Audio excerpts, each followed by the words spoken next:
Have you ever wondered why we talk about countries as if they were people?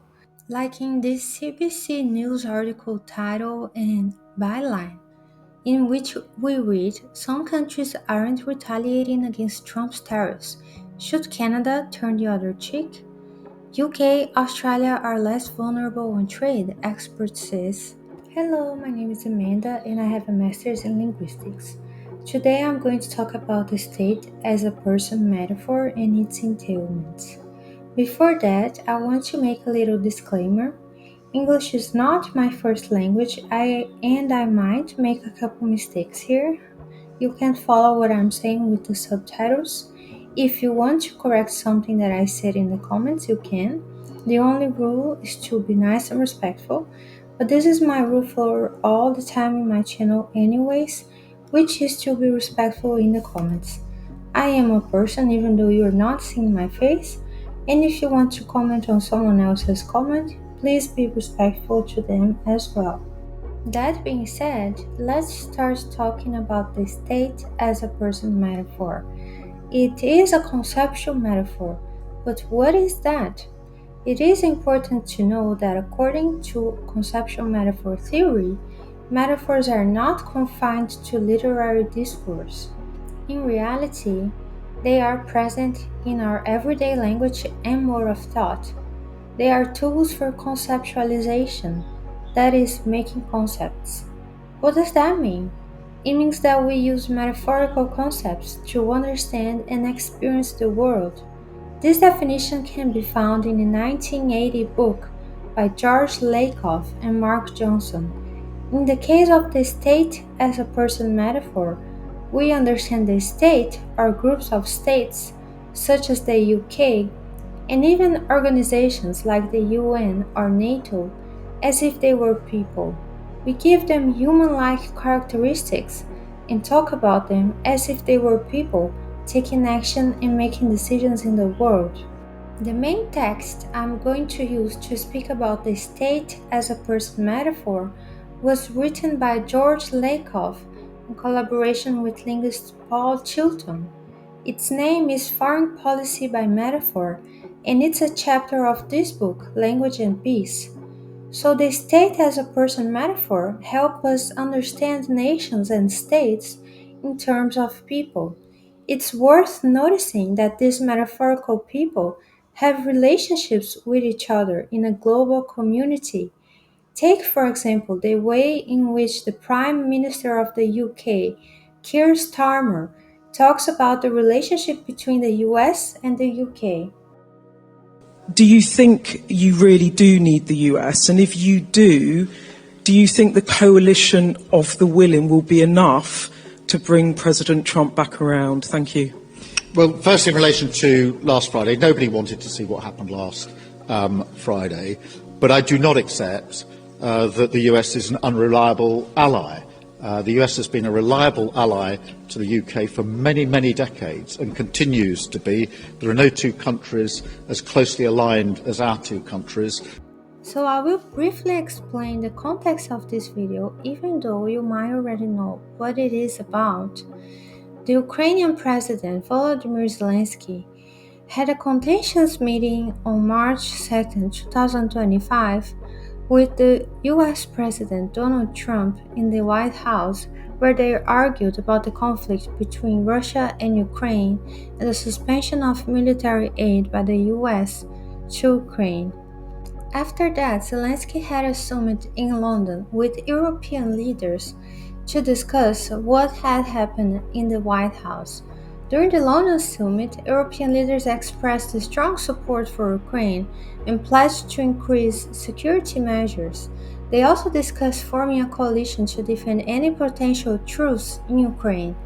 The meeting highlighted Europe's commitment to supporting Ukraine amidst uncertain US backing and ongoing Russian aggression. Keir Starmer emphasized the need for Europe to take decisive action and lead efforts for a lasting peace. And that's the context of the video. Starmer is speaking with the press about the content of the meeting, and he emphasizes that the US remains a reliable ally to the UK due to their long-standing cooperation on defense, security, and intelligence. Despite the controversial decisions by President Donald Trump, such as suspending military aid to Ukraine, Starmer highlighted the deep and intertwined relationship between the two nations. He stressed that this partnership operates on a daily basis across the world, making the US a dependable ally. So, in Starmer's speech, there is the new metaphor of the global community being used. Two nations, or a group of nations, better said, the UK and a nation, the US, being in a relationship with each other. Like I've mentioned before, we give human like characteristics to nations. Lakoff and Chilton explain that the states are seen as having personalities, and governments adopt international policies based on those personality traits, and that, of course, is going to interfere in the relationships of the global community. In fact, because the US is seen as a metaphorical person, as being reliable, as having a reliable personality, the UK is going to adopt a policy of still being an ally with the US, even though they might not agree with Trump's decision of suspending military aid to Ukraine. Lakoff and Chilton affirm that in government and academia, the most influential of the paradigms made by theorists in international relations has been the realist and neo-realist paradigm. This one is based on the view of the person as a self-interest maximizer. That theory is often linked to Thomas Hobbes' theories about people and our state of in nature and community. If you remember, Hobbes was of the opinion that people are naturally pitted against each other and not trustworthy at all, and without the law and a strong and despotic governor, people would not be able to live in a society because everyone is after their own self interest. So the realist paradigm aligns with that in the sense that it is believed that each country is going after their own self interest. But what counts as a country interest? According to the authors that we are studying, metaphorical foreign policy views the health of a person's state or body politic in terms of national wealth, the strength of a person's state as military force instead of, say, the health or well being of its individual citizens. Maturity for a person's state is industrialization.